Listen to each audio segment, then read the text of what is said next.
Hi, scuba diving is one of the safest recreational sports there are. There are some dangers involved with recreational scuba.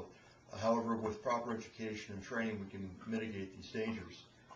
For instance, we've all heard about decompression sickness or the bends or caisson's disease. The equivalent to that is taking a Coke and shaking it up. This Coke at this point is completely saturated, it's under pressure. So if we open this Coke bottle all the way up, I think everybody's done that before, we can kind of guess the outcome. However, if we open it slowly and allow it to off gas, we can see these little bubbles popping up in the Coke. This is essentially what decompression sickness is. What decompression sickness is a buildup of nitrogen in our tissues. Again, similar to the Coke. My name is Matthew Monroe. I'm an IDC staff instructor for PADI, one of the certifying agencies. My main points, I'm going to identify some barotraumas or pressure-related injuries that you can have as a scuba diver, recreational scuba diver. Some of those are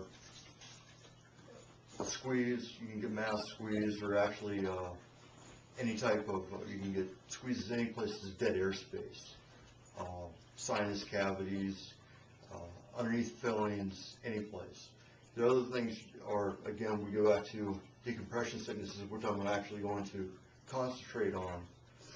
But how we mitigate this is we follow our training that we do, and this is what's called a recreational dive planner.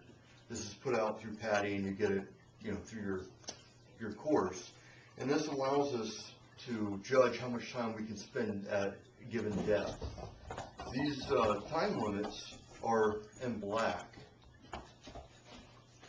For instance, at 100 feet, I can sit down for 20 minutes diving on air.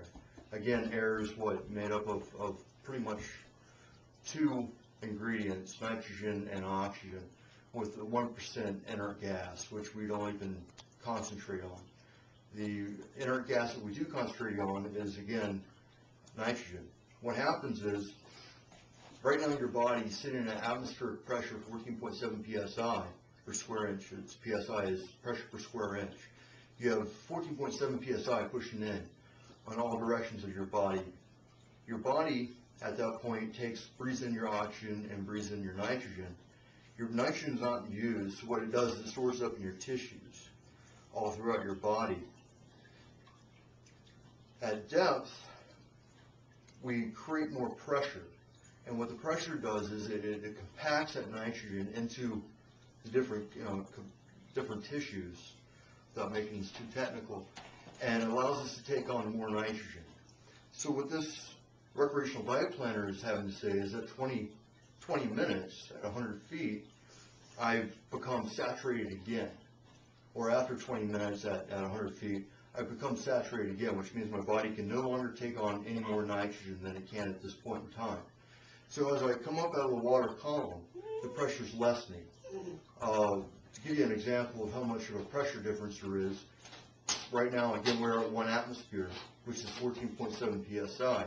At 33 feet, we go under a second atmosphere, which is another 14.7 psi. Again, the first 33 feet are going to be the biggest pressure change. Everything is actually cut in half, or it's going to double as you move up and down that water column. So what we do is, again, we bear in mind our no decompression limits on our recreational dive planner. Some of the bad things with decompression sickness that we have is, again, just like with the soda bottle, if we open it up slowly and let it off gas, we can actually open it up without making a mess. With nitrogen, what happens is it comes out of your tissues quickly as you ascend. If you do not make the appropriate stops, if you do go into decompression, what's going to happen is, just like this Coke, it's going to build up bubbles, and they're going to stop in your bloodstream, typically around joint areas, causing numbness, tingling, pain, paralysis, and could include death if you don't take care of it properly.